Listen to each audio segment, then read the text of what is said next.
You are now listening to the sounds of Mood Swing Music Group. Hey yo, what's up? Welcome back to the channel and Happy New Year, man. And today what we working on, man, we working on the MPC 5000. That's right, I snapped one off the internet, man. I was looking for a KS 5000, but I came across this MPC 5000 for an extraordinarily low price. Just couldn't pass it up. So I had to snatch out on it, man. So you know, I put it on my test bench, made sure everything worked on it and everything, man. And right here, man, what I'm about to do, man, is do my usual, clean it up, get it all squared away. And what I noticed is when I got it, it had damage to the corner of it, man, on the right corner. And I'm gonna show you some pictures of the damage real quick. So it looked like they glued it back together after it was broken. And another thing I noticed, man, a couple of the knobs come off really easy. So I'm just gonna assume that at some point this machine failed. You know what I'm saying? But the seller didn't say that, and he meticulously took pictures and didn't show that it had that damage on the corner. So, you know, I had to take it and put it in the shop, man, and do a little body work on it, you know what I'm saying? But it's all good. It's all good. When I get done with it, definitely it's gonna be like new. But I just hate that people on the internet do stuff like that, man. I mean, I think it's foul. He could have literally showed that little part. I still would have purchased it at that price. I mean, but give me the opportunity, you know what I'm saying, to say yay or nay. But it's all good, man. Like, I was gonna snatch it anyway. Outside of that, man, this machine is in incredible condition, very clean on the inside. I mean, no dust on the inside whatsoever. It's a very clean machine.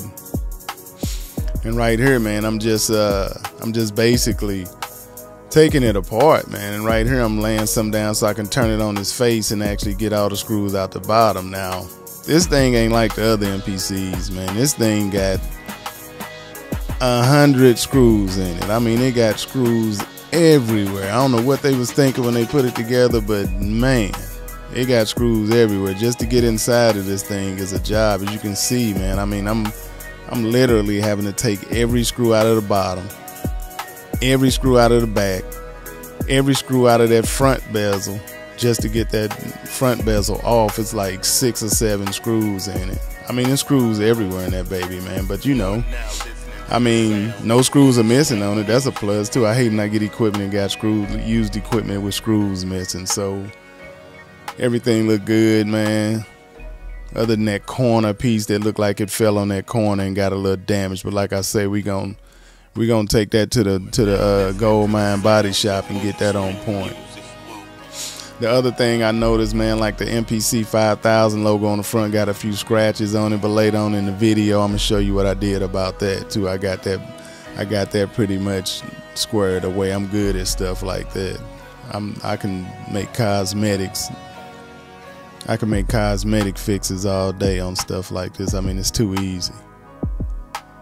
But as you see right here, man, you have to open the bottom just to finish getting the front bezel off.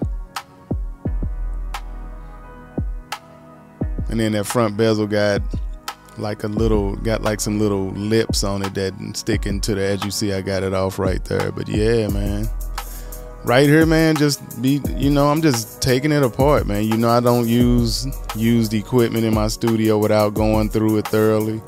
So what I'm about to do, man, is take every button and knob off of it and run it through the dishwasher. You know what I'm saying? And you know, I'm gonna scrub that face. What else, man? I'm gonna scrub those bezels from around the side and stuff, man. I'm gonna clean it up, man. The only thing I found on this thing, man, I found like maybe 2 or 3 cat hairs inside of it. But other than that, I mean, it's pretty clean. And right here, man, I'm just taking all the buttons and knobs off, because all of those knobs, I don't like those white tops on the knobs. So I'm getting ready to take all of those to the paint shop, and I'm gonna do all my knobs and buttons black, with the exception of the number pads. I'm gonna do those. I'm gonna have those red. I got red buttons from a previous build on the MPC, And then my tempo button, I want to do it in red, but everything else is going to end up black. And these come off just like the rest of them on the other MPCs, man. They got a clip on each side. As you see, I'm using a screwdriver on one side, my thumb on the other.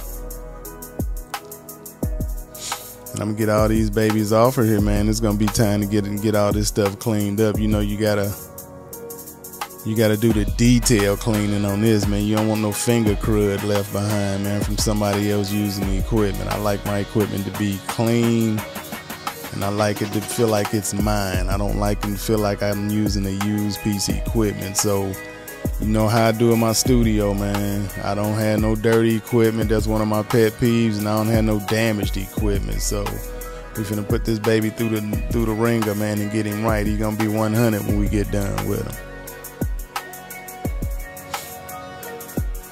But yeah, man, I was on the market for a S5000 sampler. And like I say, man, I came across this and I just could not overlook it at that price. I was like, you know what? I'm finna buy this right now. I'm not gonna see another one for this price. So I jumped on it, man, and did my thing right here, man. I got the paint brushes out, man. So I use these paint brushes when the PC equipment ain't dirty on the inside. I always take these paint brushes and just brush everything off. I don't really like using canned air because sometimes that canned air, man, it'll let that little fluid out, and I don't like getting that fluid on those electrical boards and circuit boards and stuff.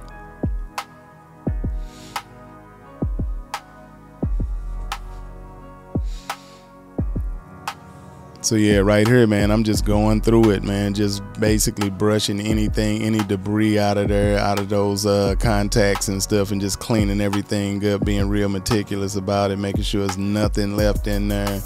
And as you can see, man, it's pretty clean. I mean, it's clean as can be, really.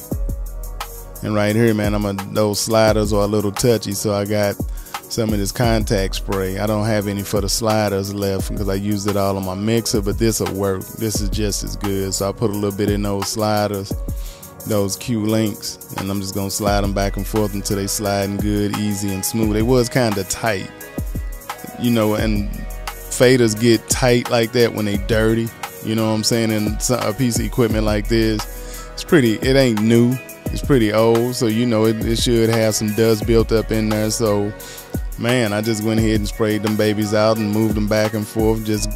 Over time, I just keep moving them back and forth and then just keep working it out, man, and they just get smooth over time. Be just like new. And right here, man, it's time to go.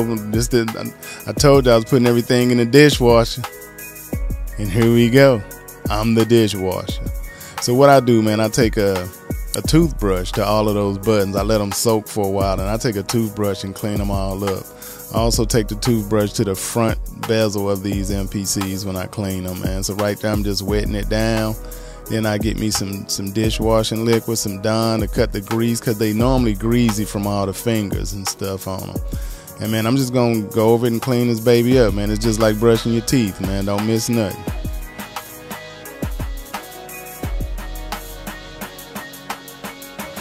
So yeah, man, I didn't soak it in the water because it got the felt in there for the sliders, and I didn't want that felt to come off. I don't want to have to buy the new felt to go in there, so I just kept it out of the water, cleaned it outside the water, cleaned it up real good, and then I'm gonna dry it off with a paper towel.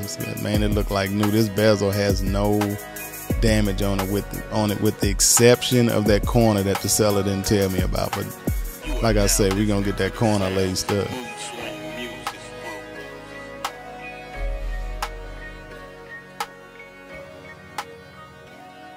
So right there, man, the front face is pretty much done. Just dry it off, and I can sit it to the side and let it finish drying. And then now it's time to get to the hard part, man, all the buttons and stuff.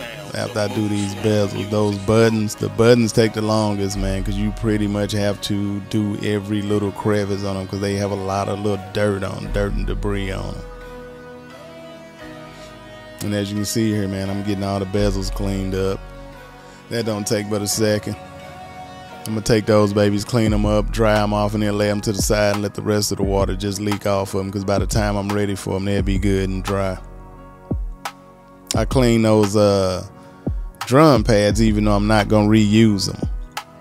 You know what I'm saying? I got a set of red drum pads I'm gonna put on this baby, man. So it's gonna come out looking real slick. And here you go, you see me doing my duty, man. It's the part I hate the most, but it gotta be done, man. You have to. When you get used equipment, if you can take it apart and clean it. You would not believe how much crud from other people's fingers are in those buttons, man. And I don't play that game, you know what I'm saying? And I don't like dirty equipment in my studio, so this is kind of, you know, right up my alley, man. I like to keep stuff clean, man.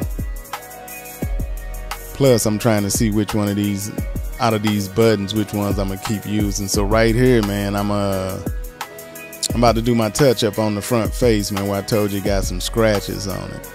I'm gonna put it up to the screen so you can see these scratches. Yeah, it looked like the 5 and the 0 got scratched off a little bit there. So we gonna clean that up, man. We don't like that. We don't like that at all. We gonna sit here and do our business on this, man, and we gonna get that baby right. Cause I have clients in my studio, man. I don't like no beat up equipment and stuff in my studio, man. I like people to come into the studio, man, and that prestige is there. It make for a great work environment, you know what I'm saying? So I got that baby done. Check it out. Like I say, man, I'm serious about this thing. I like to keep equipment looking brand new, man. I like it brand new. And right there I use that. This is the paint that I used on it. I normally do this when I'm remixing my sneakers, man, but you know, I had a little bit of white and a little bit of black left over. I used that black right there on the back bezel, on that part that was messed up when I straightened it out. But yeah, man, I normally use that paint when I'm remixing my sneakers. And right here, I was test fitting it, man, just seeing where I want black and red at. And I don't think I like the red record and overdub button. So I went ahead and swapped them out for some black ones, man, even though it looked good, but I think it looked better murdered out with the black one. So here we go with everything done. And right now, the exception of the drive, because my drive didn't show up yet. So I'm gonna end up putting that plate back in there because my drive, it was supposed to show up and it didn't show up on time, thanks to Amazon. But yeah, man, other than that, man, here you go, man. Get in that studio, man, be working on something. Don't just be a producer, be productive. And man, I'll see you on the next one.